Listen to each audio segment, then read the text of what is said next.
Okay. Hi, Michael. How are you? Hi, Doug. Thank you for having me. This is a real thrill. Thank you. Well, thank you for coming on the show. I appreciate it. As we were talking about just before we got on, you mentioned something about being an ad marketing guy for a long time. Yeah. I'm looking at your sheet here, and your sheet that was sent to me has lots of stuff about your book, but absolutely nothing about you. So, why don't you just tell us a little about that first, and then we'll get to your book. I guess books. It's a trilogy. Yeah. Yes. Okay. So tell us a little about yours. By way of background, I been in the advertising and marketing business for 45 years, maybe more. And during that time, I started my own agency about close to 40 years ago, or 35 years ago before I retired. And what we did was we did direct to consumer marketing, mostly on television. And towards the latter part of my career, we started working a lot on the online side of things and the digital formatting. So it was great. I started out in the entertainment and music area, where we would do a lot of those greatest hits of Slim Whitman type things, and through the years we managed to grow and develop different lines of products. Video, we did a lot of videos, video products, marketing on TV. We had the first video. I guess it would be considered the first platinum selling home video on TV. It was called The Best of Victor Borga. I don't know if people would I remember remember that. that. I'm old enough. Okay, there you go. So Yes. we were the ones who did that. And also we worked with Arista Records, great people at Arista Records, and we helped them launch their Ultimate brand. So those were two of the projects that I was really proud of. We worked for a number of major companies and a number of entrepreneurs. And it was a lot of fun. It was a great business, met a lot of very nice people. It's funny you mention that because I'm also a musician, and a lot of the guests that I have, particularly on my audio podcast, not as many on this video show, but are filmmakers. And Oh, we're just doing, this week, we're doing the new film with Bruce Willis called A Day to Die. So I've got the uh-huh. director coming and one of his co stars. But you had mentioned the greatest hits of Slim Whitman, like the K-Tel records. Was that one of Yeah, yours? Yeah. exactly. Yeah. Oh, that's funny. Yeah, we did that. Oh, that's funny. We didn't do Slim Whitman. I should have said the greatest hits of Fats Domino. We did him. Oh, all right. All right. Well, I would listen to Fats before I'd listen to Slim. Yeah. Yeah, His music really wasn't my cup of tea, but Fats yeah. Domino I'd certainly listen to. Okay. Yeah, he was.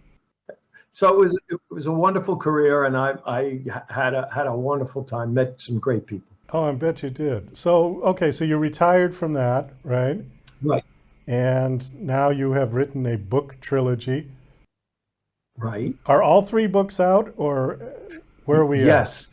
Yep. All three books are out. They're available pretty much all over online booksellers, and it's got as a matter of fact, we've done a little research, and there's starting to grow an international uh, base of people who are interested in the book. So that's exciting for us. The first book is called Evil Awaits. Evil Awaits. That's the Okay. first book in the trilogy. Yeah.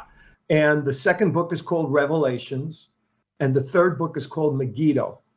And what it is a bit of the genesis of this, not to sound too biblical, but the bit of the genesis is that I started writing. I thought it would make a good novel, so I wrote it as a single novel. But then it started growing into a story or a narrative that became much bigger than one book. So that's what caused me to create a trilogy out of it.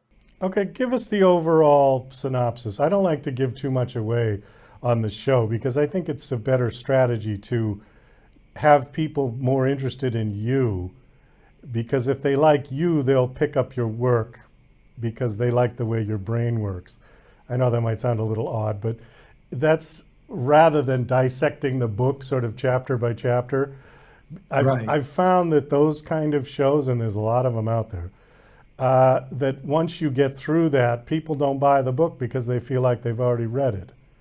I see. Well, yeah, well, I could understand that. And I think that's sounds really the right kind of way to approach this. Well, anyway, just to give you a broad overview, there's a hero of the book. His name is Chris Pella, and I always like to preface it. It said, when you're 8 years old, you're growing up in an Italian household and go to Catholic school. What you learn about good and evil is what you're taught in class every day.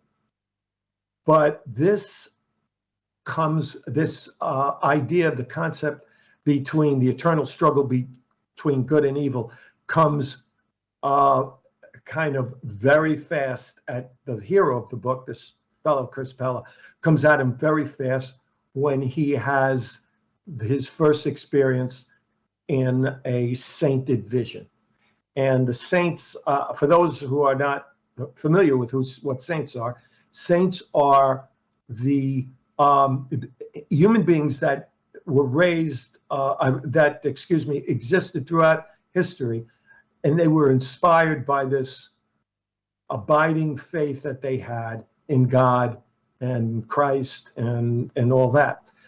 I want to preface this, though, by telling you, Doug, that this is not a religious book, not at all. It's a supernatural suspense thriller. And the saints are kind of like, they provide heavenly advice to the hero of the book, Chris Pella, as he goes through the struggle between good and evil. 2 points that I want to pull out of what you just said. The first one, when someone is made a saint, is that Right. like when the Queen gives somebody a knighthood? Does the Pope actually make somebody a saint? It's a process. You go through, first you have to explore the person's life. And in their life, they have certain things that they have done. Now, if some of them are miracles, some are just people who have written these real religious type of theses about their faith. Others perform miracles. Some are martyred for their faith. So it depends on how the life of these human beings are illustrated. Their faith is illustrated through their life. So let's take the one of the saints in the book is called Saint Agnes of Montepulciano, and what Saint Agnes is she was born by divine lights. If you go back and read about her life, her parents, her mother gave birth to her, and while the birthing process was happening, there becomes a divine light that engulfs the entire house where she lives. And that was a prognosticator of what she would be later in life. And she became a nun, and she started her own congregations, and she grew in her faith that way. And during that time, she was witness to and performed a number of miracles.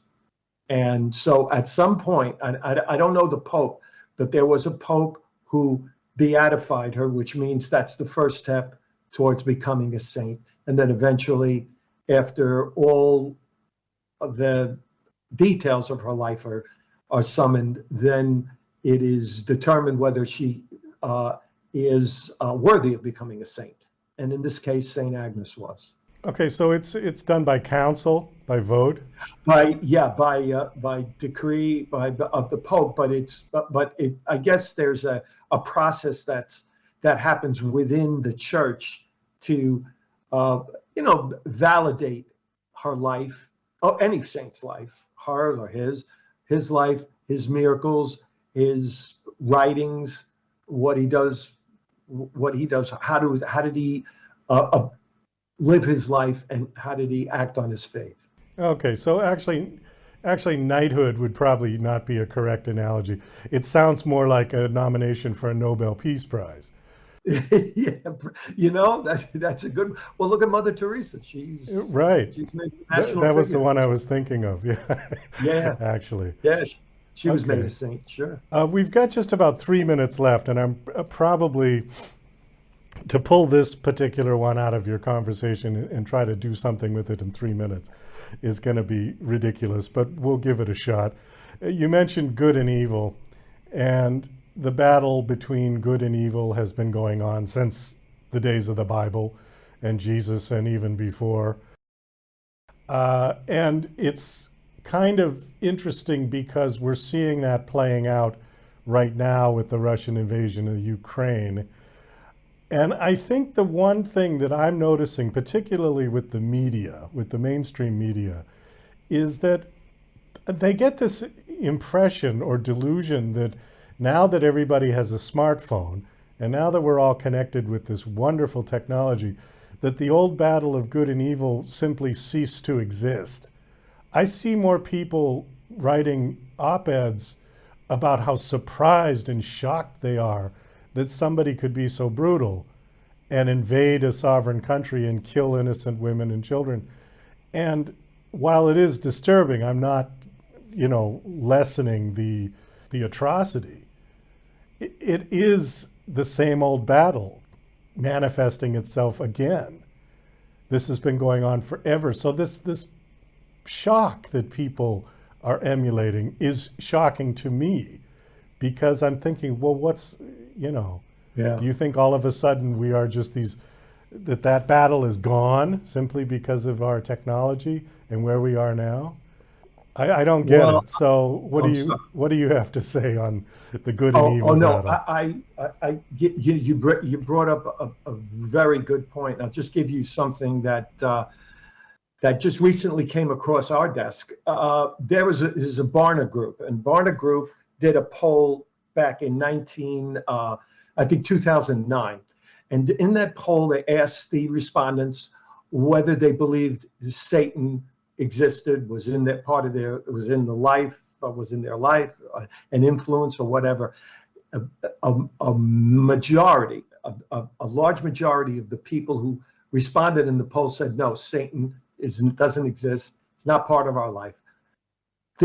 Another person 20 years later, or no, I'm sorry, 11 years later, in 2020, took the same poll, asked the same question, and now it flipped. A majority of people believe Satan exists and he influences our lives. So that the struggle between good and evil, and that I address in the Sainted Trilogy, is that struggle. It's the struggle between the saints who represent the consummate good versus Satan, who is the ultimate evil.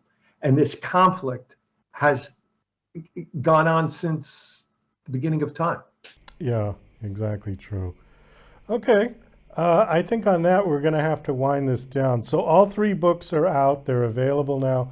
Do you have a website that you want to give out? Yes, thanks, Doug. It's thesaintedtrilogy.net.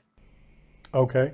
And yeah, you could read about it. There's a trailer on there. There's a descriptive of the books. If you'd like to buy them, there's links to various online bookstores. So we'd love to have you visit, and hopefully you'll enjoy what you see. How long have the books been out? The book's been out. Well, the first one was out in November. The second one was out in January, and the third one was out I'm sorry. First one was out in November, second one was out in December, and third one was out in January. Oh, so you had the whole thing down before you put them all out, basically. Oh, yeah. It Yeah. took me years to write. Did a lot of research. Okay. All right, great. Well, Michael, thanks so much for coming on the show. It was nice meeting you. Thank you, Doug. And best of luck with the books. I hope they do well. I appreciate it, and thank you so much for your kindness